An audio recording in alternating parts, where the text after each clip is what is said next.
I am mixed Luna Rose Lococo. My pronouns are AN. I identify as pansexual queer, as well as aporigender, agender, fluid, intersex.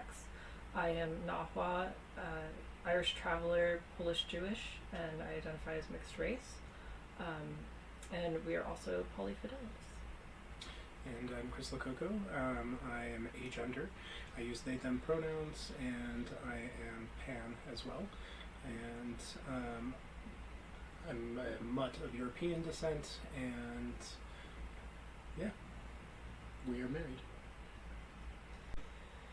So I have complex post-traumatic stress disorder from having unaccepting parents who told me that I was disgusting for being who I am, which is I was born most likely intersex.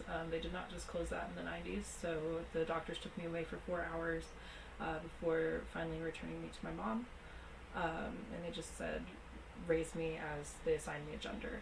I have been recognized legally by the state of Montana as the first person who is biologically non-binary. And so my PTSD comes from the abuse that I suffered as a child at the hands of my caregivers. I had a therapy cat that we trained to give deep pressure therapy and to notice when I was panicking. She unfortunately passed on election night 2020, which was a very stressful time anyway, on top of losing a support animal. So I at that point realized that I needed a service dog for medical care at that point. Yeah, so having a service dog was clearly the direction that we needed to go in order for me to reassert control over my life, to be able to have access to normal things that people need to do. So I found a cute little puppy on Craigslist, and we brought him home, and he was the sweetest baby we've ever had.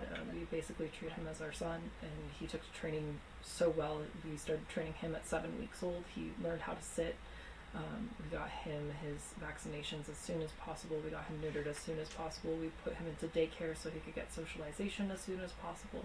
We found a trainer who specifically does court-ordered bite inhibition training. We actually had him set up with a trainer, which was Gigi Moss, who, as Lou mentioned, is one of the people that was part of the court-ordered program for training. So we were trying to make sure that we found a trainer that was really well vetted with the county and the state.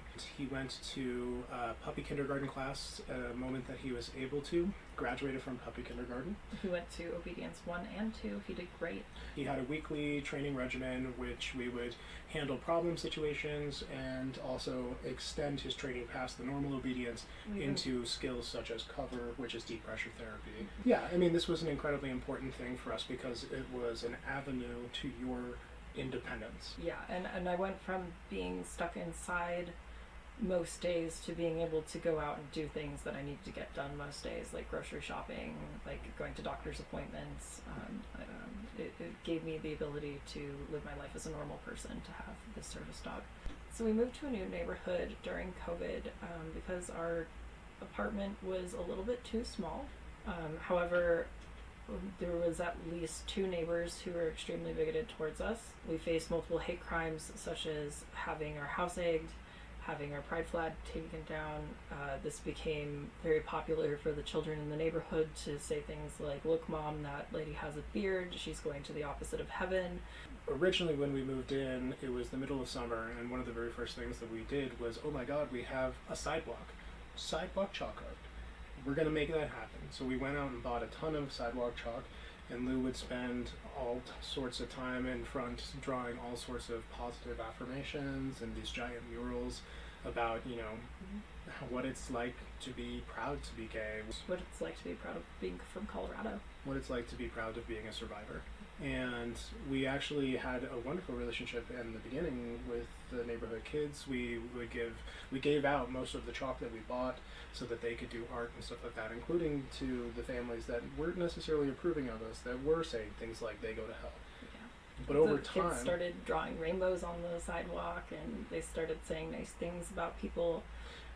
And that didn't sit well with some of the more bigoted members of our community. Got to the point that children started throwing rocks at me, which is when we realized that we needed to leave the neighborhood.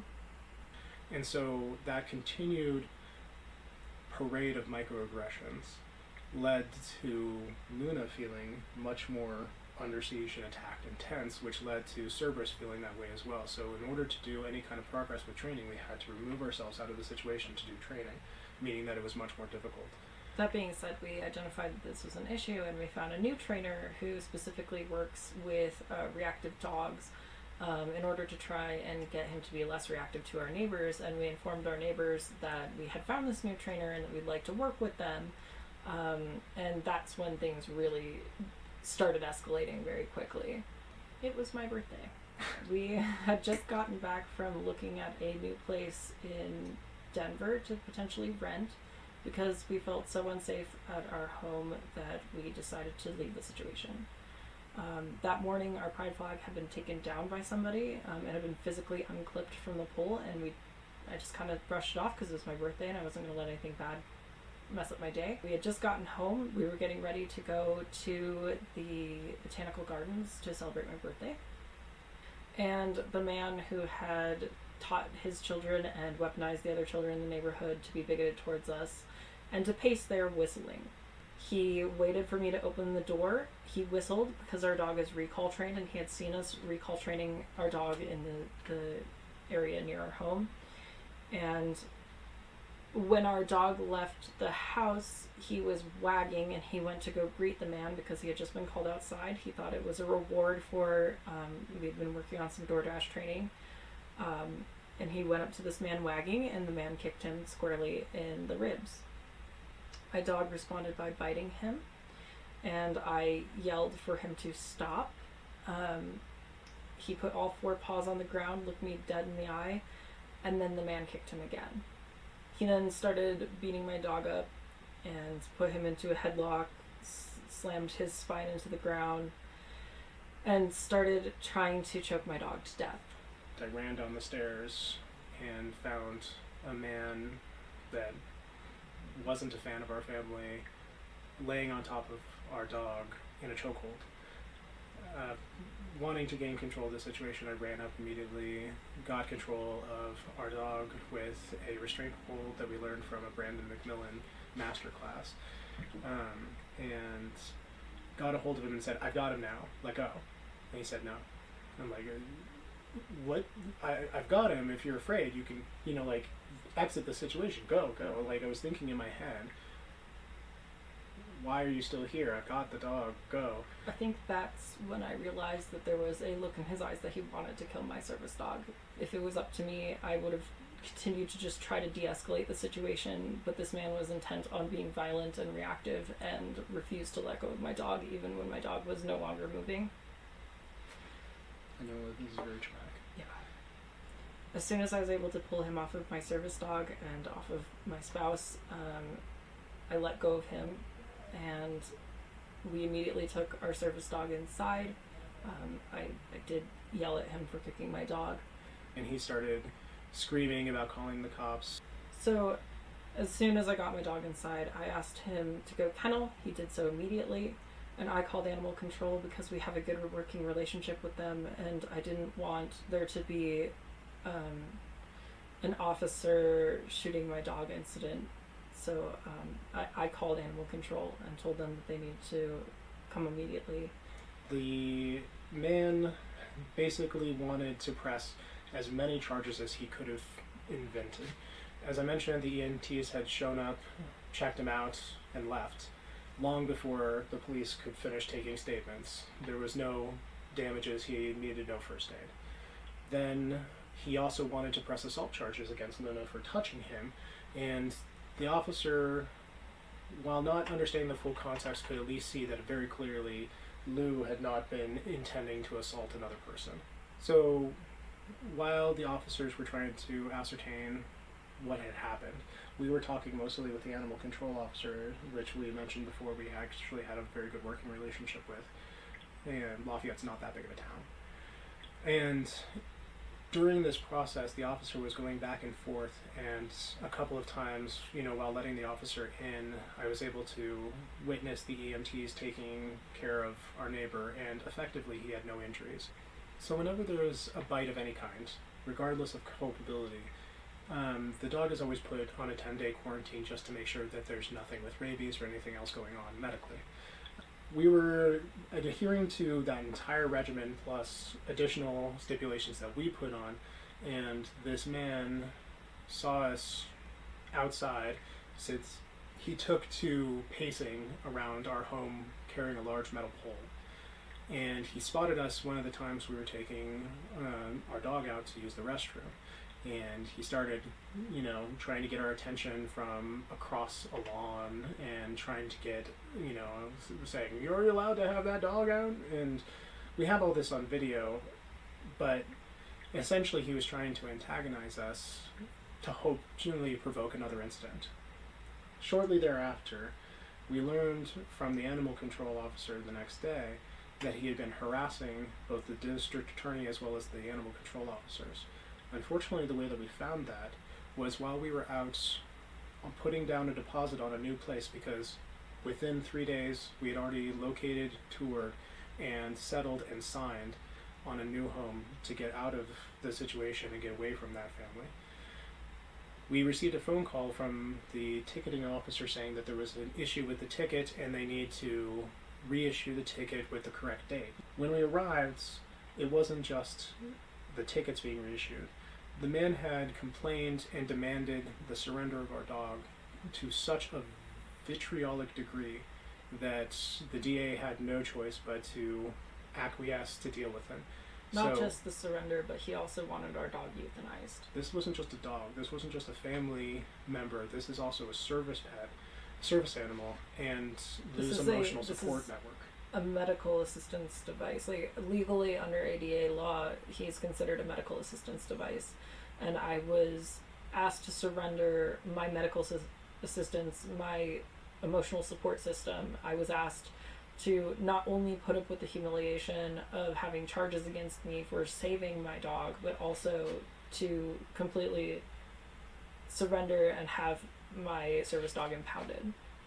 And that was probably the most frustrating and disempowering part of this, was how everybody could agree that this situation was wrong, how every person that saw the evidence, because there's evidence, there's a lot of it, every single person was like, wow, yeah, this guy is escalating things, wow, this guy's instigating things, wow, this guy's a bigot, why is the system not fixing this? And it's because, unfortunately, when it comes down to it, our system still isn't built to elevate minority voices. His anger was more important than Luna's mental health, my mental health, or Cerberus's very survival. I'm not going to mince words here. Lou spent the majority of the 20 days that Cerberus was incarcerated suicidal.